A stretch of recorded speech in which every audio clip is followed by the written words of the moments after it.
Hello, I am Quinny. Welcome to the channel, guys. In this video today, we are on the road again. We are on the road to glory. It's episode 10, and we're in the international break. And like I've been saying in all the content here, there, and everywhere, this is the opportunity where we take to zoom out a little bit and have a look at the squad. Where are we strong? Where are we weak? Let's look at the fixture list, the calendar, what's on the horizon, and what do we need to prepare for. Next week, the Road to Glory will be a live stream. We'll be live Wednesday next week at 5 o'clock UK time. Don't forget to tune in, subscribe to the channel, hit notifications, all that good stuff, so you don't miss that.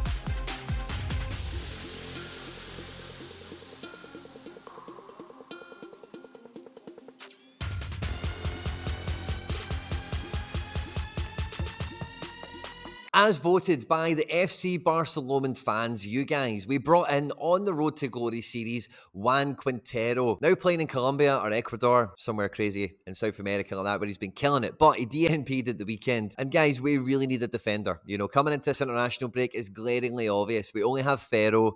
We've tried to give away Deliver, but the person who's won him hasn't claimed it. So without Deliver, we only have Ferro. We definitely need a defender. And with us coming into the final period of the European season, should we now be thinking about non-EU fixture coverage? While I was quite happy with the Quintero to come in to pair with Magno, we get a defender goalkeeper, we're not too far away quite quickly. Last game week, it was the same story again for the Road to Glory. We didn't have a random DNP hit us, but Rio Hatate gets subbed off in around the 20th minute of the match or something like that. And with the captain's armband, he basically walked off the pitch with all hope that the Road to Glory team could have had of doing something absolutely special. Etienne Vasan was probably one of the talks of the game week. He saved a penalty, conceded 3 goals. He had a positive decisive and a negative decisive cancel each other out, and he's coming in with over 50 points. He just bleeds 50 plus scores. There was a point in the game where he hadn't conceded 3 and he was on for an absolute rocker. And there was a point in time post-match when all the different Opta reviews were going on, where they had credited him with an error led to goal. And that gave him 2 negative decisives and really killed his score right down to like 20 or something. But the silver liners from the game week, we see Ferro rocking with 78 points, 43 points on all around, 22 points out of that coming in the possession category, 3 of them being interceptions, 2 positive duels. But look at those passes, those long passes into the opposition to scoop up 6 points.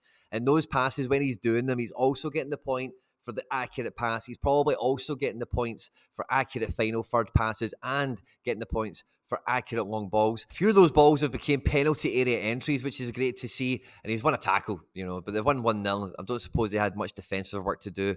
But the clean sheet, the double-double, great performance from Big Ferro here. Magno on a 71 with 1 decisive. Oh, that BCM, he's lost 5 points on the big chance missed. That's unfortunate. Could have been double decisive on our shot on target. That probably puts him into the 85 point category rather than 71, so that's funny to see. Was, we knew, didn't have a great game, and we took the chance on him, and what happened. 31 points off a tier 5 limited, and if we got a FC Barcelona Road to Glory captain performance out of Hatate or anyone else that we would have picked, I could have seen us breaking the top 500 quite comfortably and getting into the tier 3, tier 2 limited range. So we take that into the international break, and as a club, we're assessing it. We need strength and depth in defence, number 1. Number 2, looking at the teams that we've not won with, I don't really think we can criticise the players too much. We've had good options in the right places. We've been a little bit unlucky just with some of the unforeseens that have went against us. The first Sorare scouting manager from around the world looking to help us out is Ali Dougal. He's hoping to hear me back on the Sorare Odyssey sometime soon,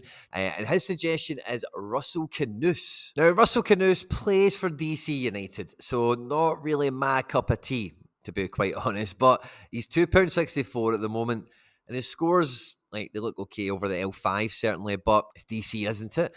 Can he keep this up all season? There's been some big injuries in midfield positions across MLS, and this guy might appear to be the fit guy, the healthy guy that can do those kind of scores. He's always been kind of in and out on this DC team, so it's really hard to say from a distance how his prospects are or what's going on with him in particular, but at 27, he's not exactly an unknown up-and-coming wonder kid or something. Joe Ducey is the next one coming to us, and he's recommending Jalen Neal, 19 years old at LA Galaxy, and already got 2 caps for the UN's men's national team back in January. And at a glance, he looks like a rookie for sure. Looks like a guy that's a wee bit wet behind the ears, only played 20% of the L15. He's played 60% in the last 5 matches. He's £5.30, and under 23 Americans have been doing pretty well on Sorare over the last 2 or 3 years and tend to transfer, sometimes for the better, into Europe. And if he's going to be playing centre back, this could be like a Miles Robinson kind of situation all over again. And LA Galaxy getting a figure like that into their squad, he could be a great one. The way the market's going at the moment, I do think £5.30, we could probably do a lot better than that on auction.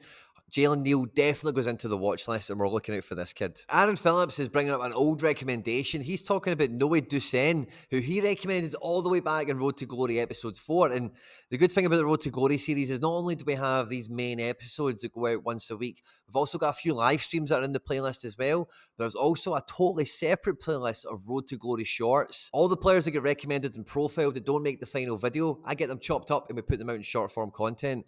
There's not been much of them out recently, but there's a huge big pipe building up of them. And we'll be firing that out very soon, so keep your eyes out for that. But Aaron says, since then, things have only got better for Noe. Now, the 30-year-old defender here has picked up an L15 of 62, L5 of 84.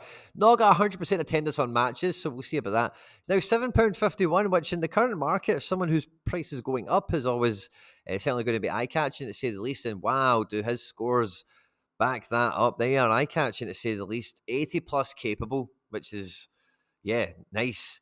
Standing the edge under Ronnie Dyler, relatively solid. And this guy, he needs a decisive to get 100, but that's not a big problem, really, when he's doing 86 with no decisive in a home 2-0 victory.